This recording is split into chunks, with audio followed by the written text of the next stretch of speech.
De uns tempos para cá, não sei se essa é uma experiência muito minha ou só minha, mas cada vez mais eu me vejo usando a expressão: não vamos espiritualizar isso, não. Você já ouviu isso, né? A gente fala isso quando alguém diz: olha, eu estava viajando e aí, de repente, o pneu furou e eu fiquei parado lá no posto 2 horas. E aí depois fiquei sabendo que caiu a ponte. Aí a gente fala assim: não vamos espiritualizar isso, não. Né? Fulano tinha que embarcar, e aí ele ficou preso no trânsito, aí perdeu o voo, aí o avião caiu. Olha que coisa, não é? Providência divina. Cara, não vamos espiritualizar, não. Aviões caem, pessoas morrem. E, de fato, a gente não tem mais espiritualizado um monte de coisas. Na verdade, é mais grave, é mais sério. A gente tem desespiritualizado ou dessacralizado muita coisa que a gente não deveria fazer. Pouco a pouco, a gente tem dessacralizado, por exemplo, a família. Não é? A família era sagrada, não era? A fala de um pai era uma coisa sagrada. Minha mãe repetia 10 vezes: menino, não faz isso. Meu pai olhava e eu já me sentia assim no corredor da morte. Né? A palavra, a opinião de uma avó, de um idoso. Né? Hoje a gente olha para um idoso e fala: você é um ignorante. É ou não é? A refeição em família era sagrada e não é mais. Há algum tempo eu vi uma voz, uma reflexão, um pensador dizendo que a família estava sendo desarticulada pelos aparelhos, pelos televisores, um em cada cômodo. Né? E como a gente conversou aqui no Encontro dos Jovens sobre o vício, o excesso tecnológico, especialmente das redes sociais, né? Que, como disse o Daniel, é o funk da tecnologia, né, Dani? É o lado mais banal da tecnologia. Hoje a família está sendo desacralizada, ou essa refeição em família é desacralizada, ou desespiritualizada, não é porque fica cada um num cômodo com um prato na mão, mas porque cada um está na mesma mesa com um celular na mão. Quase que você tem que mandar um WhatsApp para o seu filho: filho, olha para mim agora que eu vou falar com você. Pai, espera aí que eu já estou olhando assim na tua frente. A dessacralização da vida, a desespiritualização da vida. Para o judeu no Antigo Testamento, para o hebreu do Antigo Testamento, não era assim. Tudo era espiritual. Não existia a palavra espiritual em hebraico como um adjetivo. Sim, um momento espiritual, um ato espiritual, porque tudo era espiritual, porque tudo era vivido por causa de Yahvé Ruach, ou Ruach Yahvé, o Espírito de Deus. Aliás, a própria vida, o fôlego de vida, era o resultado desse sopro, desse hálito, desse vento de Deus, esse Ruach, do Espírito de Deus. Falar para um judeu no Antigo Testamento, para um hebreu: olha, a gente está precisando de algumas coisas, algumas atividades mais espirituais para os nossos jovens, era uma aberração para ele. É como dizer assim: olha, a gente está precisando de uma água mais molhada, né? De um jardim mais botânico. Né? A redundância das redundâncias não faz sentido, não faria sentido para um judeu do Antigo Testamento. E mais, a gente tem desacralizado o sono, irmãos. O sono era sagrado. Lembra da canção do Beto Guedes que cantamos ontem? Lembra que o sono é sagrado e alimenta de horizontes o tempo acordado de viver. Demais isso, né? Lembra que o sono é sagrado e alimenta de horizontes o tempo acordado de viver. Ronaldo Bastos foi inspirado ao compor essa canção. O sono era sagrado. A gente está dormindo cada vez menos. O descanso era sagrado. Não, hoje é meu dia de descanso, cara. Hoje, desculpa, hoje eu não atendo o telefone, hoje eu não vou na empresa. E a empresa está com você agora, né? O escritório está no teu bolso, cara. Essa dessacralização da vida é tão séria, tão severa, que até o cristianismo está sendo dessacralizado. Até a nossa fé está dessacralizada. Não é conservadorismo, não. Não é uma postura reacionária diante da vida, não, mas a gente não ora mais de joelhos. Não é? Já vou chegar aqui. Esse é o coração da dessacralização. Uma vez me falaram assim, por que você permite que as pessoas te chamem de GB? Você é o pastor, rapaz, tem que ser pastor Gerson Borges Martins, reverendo. Né? Eu disse para ele o seguinte, tem gente que me chama de GB, mas me ouve como quem ouve um pastor mesmo. E tem gente que me chama de pastor e não está nem aí para mim. A gente dessacralizou essa coisa chamada orientação espiritual, de uma pessoa que recebeu imposição de mãos, como diz Paulo a Timóteo, solenemente pelo presbitério, alguém foi consagrado, foi ordenado para ser, como diz João no capítulo 1 do Apocalipse, um companheiro de vocês no sofrimento, um pastor. E pouca gente eu conheço como o Ivo, que é pastor, que poderia ser meu pai. E um dia eu disse, Ivo, ele me contou uma situação, ele falou, pastor Gerson, ele sempre me chama assim, não estou pedindo para vocês colocarem PR, não, eu só estou dando um exemplo de alguém que não dessacraliza uma série de coisas na sua vida, testemunho isso. E ele disse assim, eu vou ser franco, eu não vou lá naquela situação por isso. Eu ouvi, parei e falei, você vai, meu irmão, por isso, por favor, me ouça, você vai. Faça o que eu estou dizendo para você fazer. Lembra disso, Ivo? E ele, que poderia ser meu pai, disse assim, eu vou porque você é meu pastor, você está mandando. Depois ficou claro que foi uma palavra de Deus. A gente dessacralizou isso, uma orientação espiritual, gente. A gente dessacralizou. A gente tem dessacralizado, sobretudo, Eli, irmãos, a mesa do Senhor. O que isso significa para você? É sobre isso que eu quero falar hoje de manhã. Qual é o significado dessa ordenança sacramental? Né, Sabia? Alguns o fazem todos os dias, os católicos. Né, todos os dias celebram a Eucaristia, por várias razões teológicas. Outros, semanalmente, todos os domingos. Alguns aqui já foram de comunidades que todo domingo celebrava a ceia do Senhor. Emerson, por exemplo, né, Emerson? Você também, não é? A tradição dos irmãos, não é? Nós, mais batistas e reformados, uma vez por mês. Mas qual é o sentido disso? Por que a gente precisa disso? A lista de coisas, queridos e queridas, que tem sido dessacralizada na nossa vida é longa, é extensiva, não é? É ad nauseum, não é? Quase ad infinitum. Não é? Mas eu quero me focar, eu quero prender a minha atenção e a vossa atenção nesses 30 minutos que a gente tem na ceia do Senhor. Um teólogo, amigo meu, o Valentim aprecia muito também, o Franklin Ferreira, né?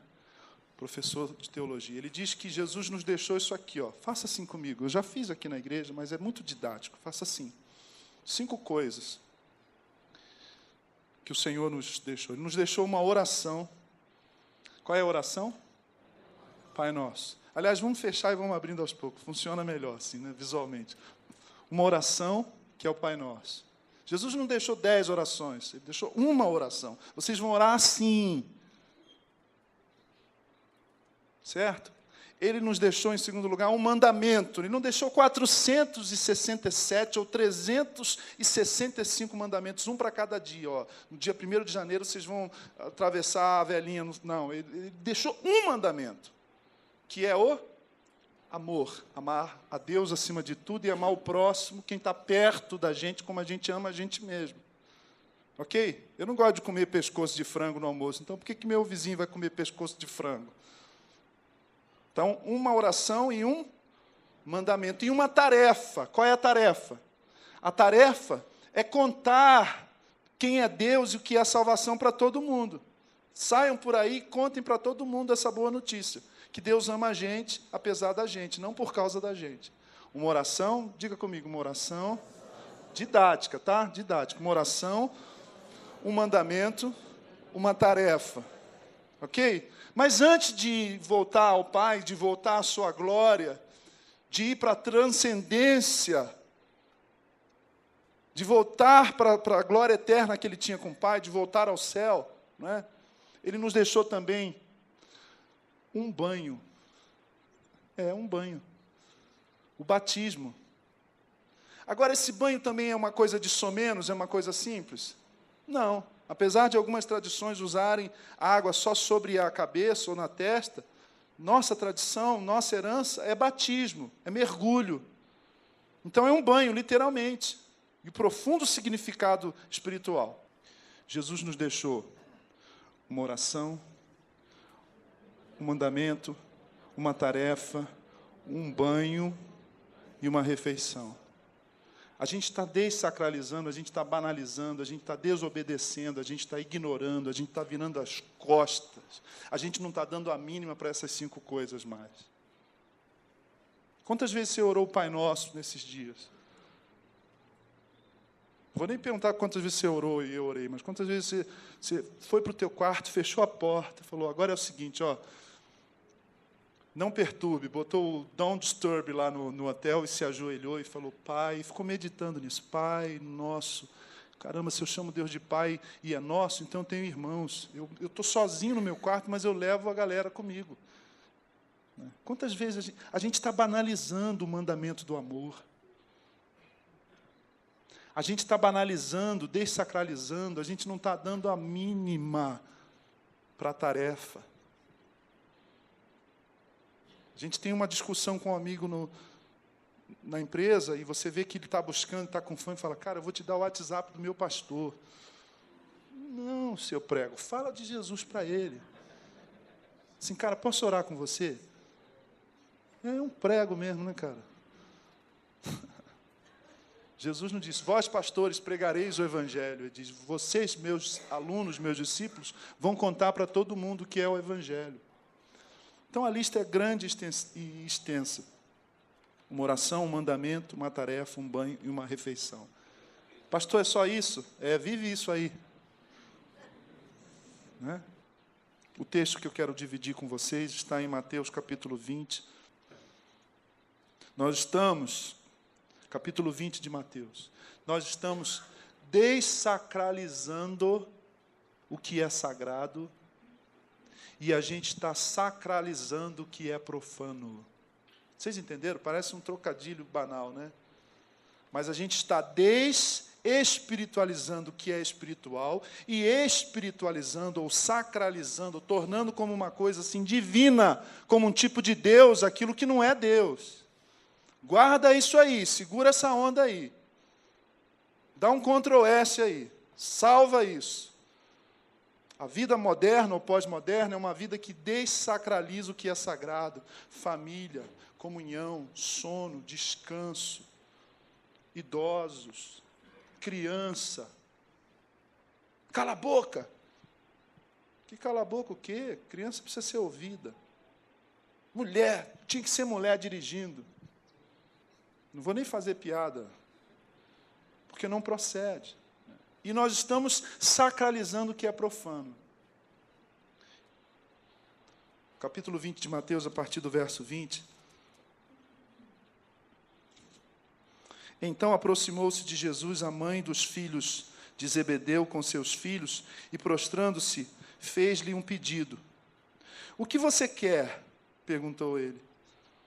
Ela respondeu, declara que no teu reino esses meus filhos se assentarão, um à tua direita e outro à tua esquerda. Disse-lhe Jesus, vocês não sabem o que estão pedindo.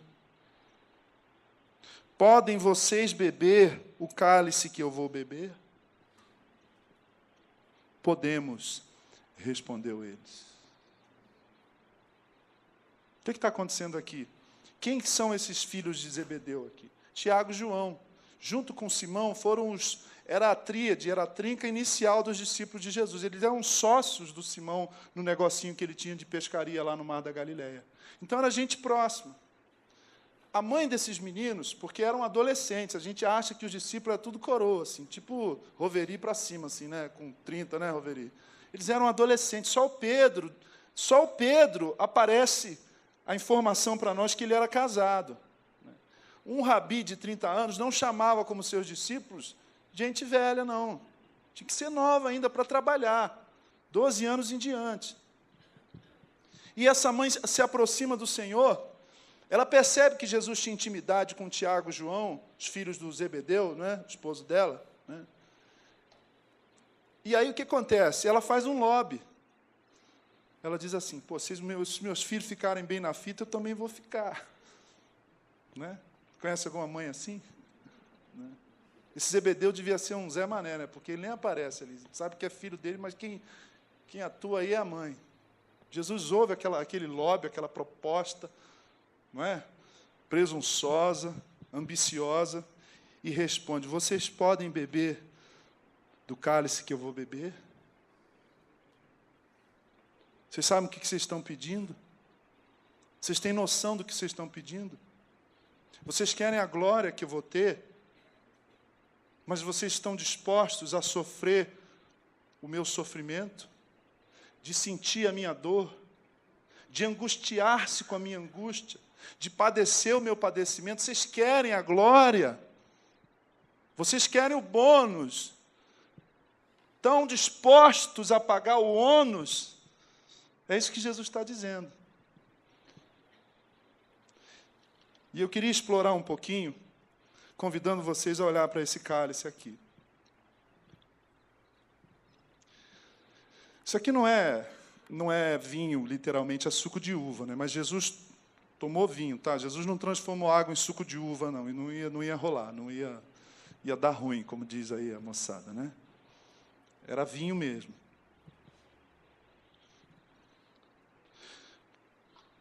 Tomar vinho é uma coisa muito interessante, não é? Eu não sou nenhum sommelier, nenhum especialista, tem gente aqui que deve entender muito mais do que eu, né?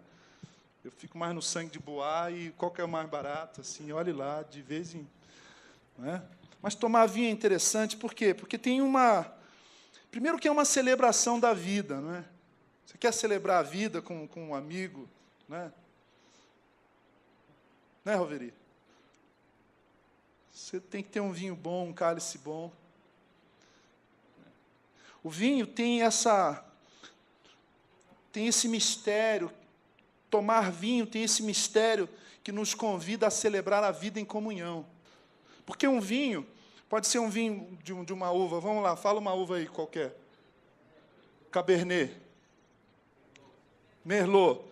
Mas depende do tal do terroir, do terreno, né, Aguinaldo? Se você plantar não sei aonde, primeiro que a uva nem vai dar. Segundo, que tem que ter a temperatura certa, um vinho não dá...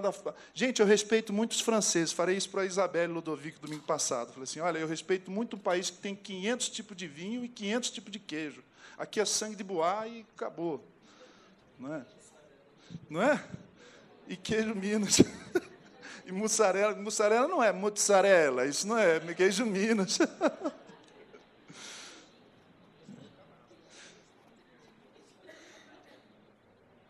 Então, tem um simbolismo que eu quero explorar com vocês aqui nessa manhã, olhando para essa taça. Mas o cálice, irmãos, que a gente é convidado a tomar, ou questionado se podemos tomar ou não pelo Senhor, é um cálice de alegria, ou não é? É um cálice de alegria. Mas quando a gente toma um vinho, a gente está celebrando, é celebração, é alegria, é vida, não é? E a celebração, o tema, o assunto, o motivo da celebração costuma ser proporcional ao tipo do vinho que você vai tomar. Mas o cálice, bom, então é vida. Quando a gente ergue o cálice, assim, eu tive uma professora, e ela hoje é uma pessoa muito importante aí no movimento estudantil e tal. Quando a gente toma um vinho com alguém, a gente está presente, todos os nossos sentidos estão presentes, a nossa visão, né? Você vê, está vendo aqui? Você sente o perfume. Qual é a safra desse suco de uva sinuelo? Né? O paladar já está dando água na boca, não está não, irmãos? O que mais? O tato está presente também, né? E quando você brinda, vamos brindar, Marcelo, aí você faz clim-clim, aí tua audição, você está totalmente inteiro, e o teu coração está inteiro, você está emocionado ali. Se for para pedir a menina em casamento, então, não vou falar minha nossa, porque nós somos crentes, não é? Você está super inteiro ali. Agora, o vinho que Jesus, o cálice que o Senhor faz referência, não é o cálice da alegria, irmãos, porque senão ele não falaria assim: vocês estão preparados para beber esse cálice? Há um simbolismo aqui que a gente precisa explorar.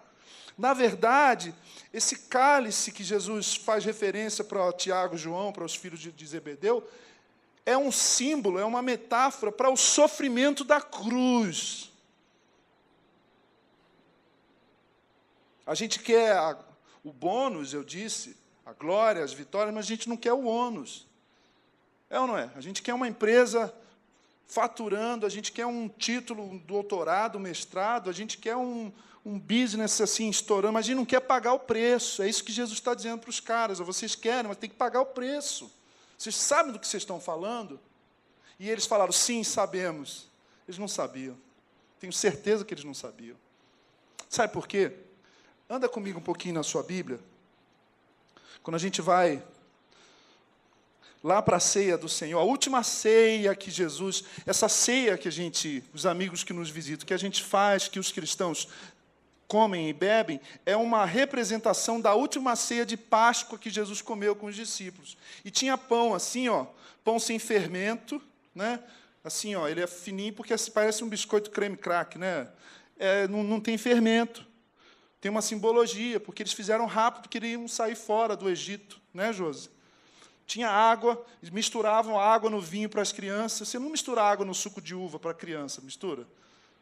Não, era porque era vinho mesmo. Então, tinha pão, tinha vinho, tinha cordeiro assado, e Jesus vai comer essa última ceia de Páscoa. Jesus morre, é morto numa ceia de Páscoa com os discípulos. Verso 17 do capítulo 26. No último dia da festa dos pães sem fermentos, os discípulos dirigiram-se a Jesus e lhe perguntaram: onde quereis que preparemos a refeição da Páscoa? E aí vai narrando essa última refeição. Aí pula aí para o verso 26 do capítulo 26. Em seguida tomou o cálice, deu graças e ofereceu aos seus discípulos. Ele agradeceu pelo cálice. Primeiro ele agradeceu pelo pão, comeu o pão. Depois ele agradeceu pelo vinho e distribuiu. Era um copo só. Bebe aí, Pedro. É só uma hipótese. Bebe aí, Pedro. Bebe aí, Tiago, calma. Bebe aí, João. Bebe aí, Judas Tadeu. Bebe aí, Bartolomeu. Bebe aí, Mateus. Bebe aí, Joãozinho.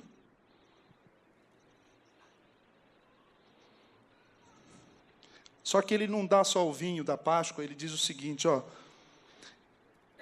Verso 28, isto é o meu sangue da aliança que é derramado em favor de muitos para perdão dos pecados.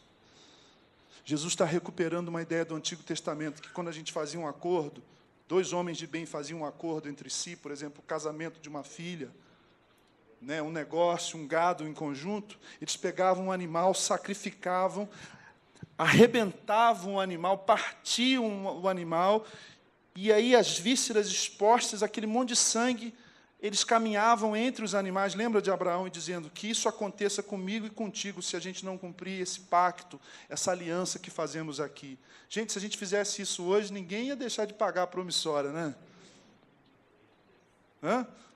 O cartório ia acabar, meu irmão.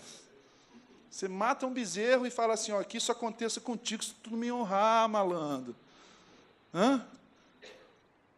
Jesus está dizendo, esse sangue aqui é uma nova aliança que o Pai está fazendo com vocês para o perdão dos vossos pecados, e nada vai mudar isso. Nada vai mudar isso. Nada. Aí, por que eu digo que esse cálice que Jesus nos chama a beber não é um cálice simplesmente de alegria, é um cálice de tristeza também. Porque se você continua no capítulo 26, Jesus é preso. Aliás, antes de Jesus ser preso, um pouco depois dessa refeição, eles saem dessa casa onde eles cearam. Verso 36, Jesus foi com os discípulos para um lugar chamado Getsemane, e ali lhes disse, sentem aqui comigo e eu vou orar.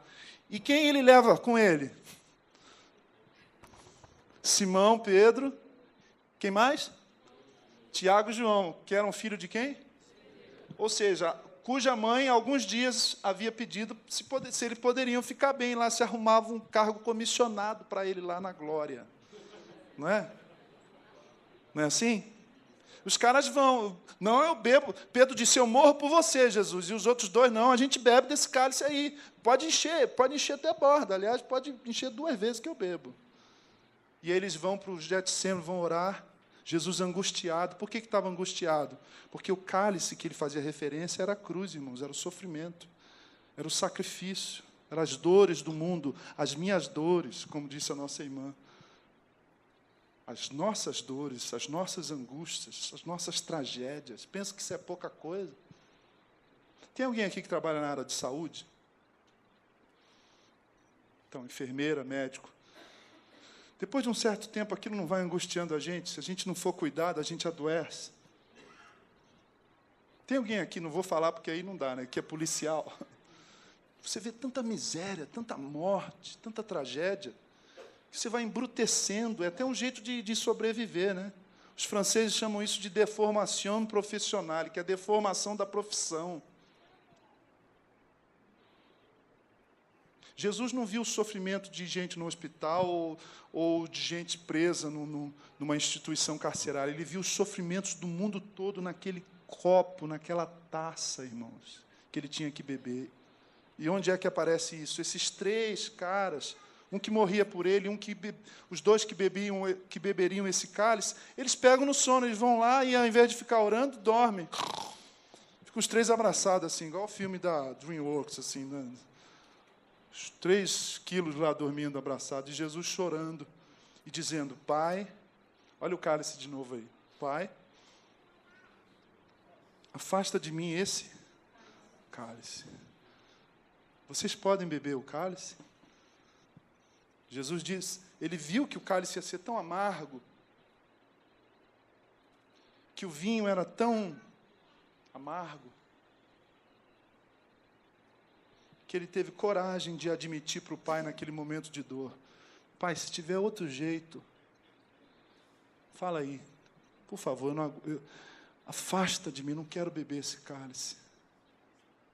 Eu vou beber, mas é uma das coisas mais difíceis na teologia, dos momentos mais difíceis. Jesus desistiu, Jesus fugiu, não importa, ele viu a angústia, de uma forma que eu não posso ver, eu não aguento. Já viu alguém atropelado? Você já viu uma criança, o sepultamento de uma criança inocente? A gente não aguenta, irmãos. Ô, pastor, eu queria ouvir coisas boas e alegres e festivas nessa manhã. Fica firme aí, não corre não. Em 2006, eu vivi uma experiência muito marcante na minha vida com Deus. Eu fui convidado a visitar uma comunidade lá em Toronto, no subúrbio de Toronto, chamado Daybreak, o amanhecer, né? Que foi fundado por um professor da Universidade de Toronto, filósofo cristão chamado Jean Vanier. E ele fundou uma comunidade um movimento chamado a Arca, onde eles levavam para morar lá e cuidar, e serem cuidados deficientes mentais, gente com paralisia cerebral, sabe? Deficientes físicos, paralíticos, gente assim que a sociedade despreza. E eles fundam essa comunidade. E lá nessa comunidade, eles receberam como pastor, no início dos anos 90, um homem chamado Henry Nouwen, que era professor de Harvard. Ele dava aula para algumas das mentes mais brilhantes dos Estados Unidos da América. Lá em Cambridge, em Massachusetts, na Universidade de Harvard, que é simplesmente a maior dos Estados Unidos e uma das top 5 do mundo, não é? que foi fundada para dar... Olha que interessante, Harvard foi fundada para dar treinamento teológico para os pastores da igreja congregacional. Só que o Henry Nouwen vive uma crise, ele diz assim, esse pessoal que está aqui ouvindo essas aulas, eles não querem saber de... Ele era psicólogo e professor de teologia. Eles não querem saber de Deus, eles querem só um diploma, eles não querem... os meninos ricos, mimados. E ele entra numa crise profunda, profunda. Está narrado no seu livro A Volta do Filho Pródigo, a respeito do qual eu fiz um musical com esse nome. E, por causa desse musical, eu fui convidado a ministrar. Alguns irmãos lembram disso aqui, em 2006. Por quê? Porque, em 1996, ele sofre, o Henry Nouwen deixa Harvard, anos antes, vai para a Arca e fica cuidando de deficientes. Sai de Harvard e vai cuidar de deficientes mentais. E ele diz assim, eu achei que eu ia ajudá-los, mas eles que me ensinaram o que é a vida, o que é o amor de Jesus. Ele conta isso num livro lindo chamado Adam, o Amado de Deus. E o Henry Nouwen, que é considerado um dos maiores escritores de espiritualidade cristã do século XX, a Hillary Clinton uma vez disse que foi o livro A Volta do Filho Pródigo, do Henry Nouwen, que a salvou da depressão quando aconteceu aquele esquema lá do Clinton, né? Aquela traição. Um homem de Deus, irmãos, um homem de oração, coração amoroso. Em 2006, eles celebravam os 10 anos. Celebravam não, eles marcavam e agradeciam a Deus pela vida do Nouwen, mas fazia 10 anos que ele tinha falecido. E eu fui lá, cantei as canções, e entrei em contato, conheci a família dele, conheci amigos. E essa semana, estudando esse texto, eu lembrei de um livrinho dele chamado Podeis Beber o Cálice, que eu tinha muito tempo em casa, tenho muitos livros dele, mas nunca tinha lido. E aí eu fui ler esse livro, e empaquei no primeiro capítulo, porque ele faz uma reflexão linda que eu quero dividir com vocês hoje. Uma coisa que aprendi de tudo isso é que beber vinho é mais que apenas beber. Você precisa saber o que está bebendo e precisa saber falar sobre isso. Ele conta que na infância dele tinha um tio dele que almoçava com eles, que era um monsenhor, né, já velhinho, e chegava lá e falava, esse vinho aqui não está combinando. E todo mundo ficava constrangido, mas ninguém tinha coragem de falar, né? Tinha que ser de outra safra. O velhinho sabia, mas quem vai enfrentar, né? E ele ficava fascinado com o conhecimento que o tio tinha, né? Beber vinho é mais do que apenas beber. Da mesma forma, apenas viver a vida não é suficiente, irmãos. Ouçam isso. Apenas viver a vida não é suficiente. Devemos saber o que estamos vivendo.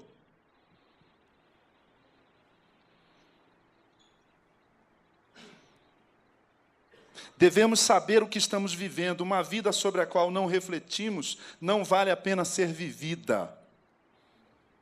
Contemplar, e ele diz que antes de beber o vinho, a gente precisa segurar a taça, né, o cálice, não é? Como é que você vai beber sem segurar a taça?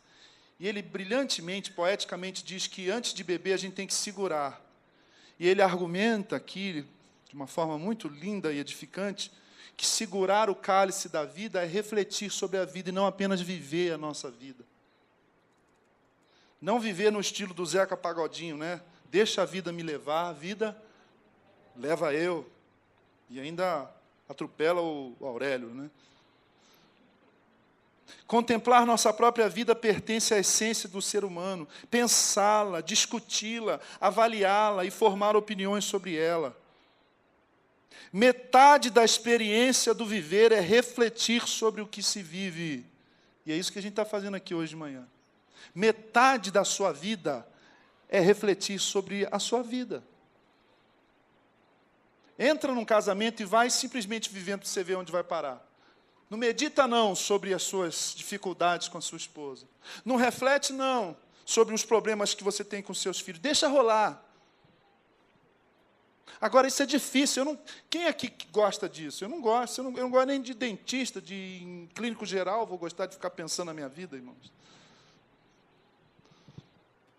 Mas o Nouwen diz assim, metade da experiência do viver é refletir sobre o que se vive. Isso vale a pena? Isso é bom ou não? Isso é velho ou novo? O que significa tudo isso? A maior alegria, bem como a maior dor do viver, não vem apenas do que vivemos, mas ainda muito mais de como pensamos e sentimos o que estamos vivendo. Hoje de manhã, sabe? Deixa eu dizer uma coisa para vocês. Olha um pouco para a sua vida, para o cálice que Deus dá para viver para a sua vida. Porque quando Jesus diz assim, vocês podem tomar desse cálice, ou seja, vocês querem mesmo a minha glória, vocês têm que viver a minha vida. Vocês têm que viver a minha vocação. Tomar do cálice da vida, irmãos, é refletir sobre a nossa vocação. E presta atenção, não é refletir sobre a sua profissão. Profissão é um detalhe. Não é refletir sobre a sua carreira. Você pode ter uma carreira, mas ter outra vocação. Sabia disso? Tomar o cálice da vida nessa manhã, eu lhes proponho, com temor e tremor, é dizer o seguinte: Senhor, o que o Senhor quer que eu faça da minha vida que eu ainda não fiz? Que ministério o Senhor quer que eu exerça? Eu sei, Senhor, que eu estou exercendo o ministério de esquentar banco. É tão legal, eu venho aqui, esquento o banco fica quentinho. Eu digo, pronto, Senhor, já esquentei o banco. Ministério de esquentar banco.com. Você fez até um site.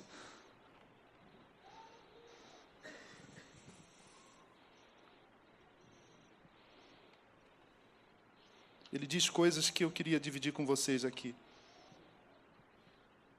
Tomar o cálice da vida é refletir sobre as tristezas, sobre as lutas da vida, por mais que a gente não queira fazê-lo, irmãos. Né? A gente não quer, a gente quer tomar só o cálice da alegria, o vinho da festa. Não é? Eu sou homem, qual homem que fala assim, amor, vamos discutir a nossa relação aqui agora por 5 horas, passar a madrugada? Ele não quer esse negócio, ele quer dormir. Né? Que saco, pastor, vim aqui. Vem um casal, aí eu falo assim, irmã, ela fala 1 hora e chora, não sei o quê, aí ele fica assim mascando chiclete, ou então no celular. Aí eu falo assim, agora, irmão, fala. Ele fala, não sei, pastor, porque eu estou aqui, ela pediu, não sei, está tudo bem lá em casa, pastor, não sei. Sabe qual é a verdade? A verdade é que a gente não quer isso, eu também não quero, irmãos.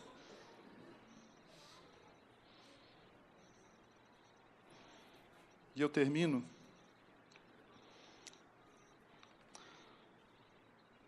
com essa citação do Noé, se vocês me permitem. O que é o cálice da tristeza? Por que Jesus olhou para aquele cálice e disse assim, Pai, afasta de mim esse cálice. Quando olho para além das fronteiras da minha própria cidade, do meu país, a imagem de tristeza torna-se ainda mais assustadora. Ele diz, olhando para o cálice da sua vida, o Noé, eu vejo órfãos perambulando pelas ruas de São Paulo como um bando de lobos. Eu vejo meninos e meninas sendo vendidas à prostituição em Bangkok. Eu vejo prisioneiros de guerra famintos nos campos da antiga Iugoslávia.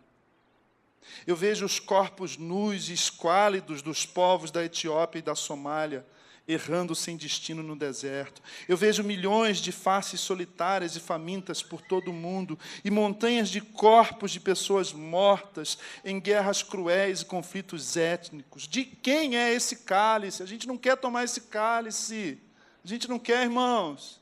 A gente quer tomar o vinho da alegria na nossa mesa de classe média. Pastor amigo meu foi para uma conferência no Nordeste, conferência de missão, projeto de evangelização. E aí o host, né, o hospedeiro, pega no aeroporto, fala, vamos, pastor, que bom tê-lo aqui. E aí eles vão para a igreja, para essa conferência de missão, e aí para no farol, o menininho bate no vidro. E esse irmão, todo empolgado, o hospedeiro diz assim, não tem nada não. Então, pastor, vai ser uma bênção, a gente está evangelizando vários bairros da cidade. Não tem nada hoje, menino, não tem nada. Ah, é fogo. Pode ver que a mãe mandou ele pedir isso.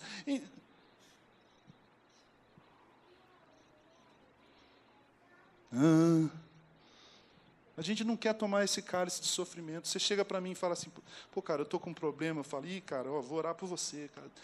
Esse tapinha aqui quer dizer, você para mim é problema seu. Eu não quero tomar o seu cálice de sofrimento, já basta o meu. Aliás, o meu, eu quero Vinho bom. Quanta riqueza nessa reflexão do nosso irmão Noe. Antes de beber o cálice, nós precisamos segurá-lo. Não viva a sua vida de qualquer maneira, por favor. Sinta o cheiro da sua vida, amém? Sinta a textura. Ô pastor, mas meu filho se afastou de mim, meu esposo me deixou. O copo se esvaziou, né? Então vamos encher o copo nessa manhã, em nome de Jesus. Quando sai o vinho da tristeza, irmãos, vem o vinho da alegria. Óleo de alegria ao invés de pranto. O vinho de Jesus é o vinho novo, é um vinho melhor. Acaba o vinho, e aí Jesus faz um vinho melhor para aquele pessoal.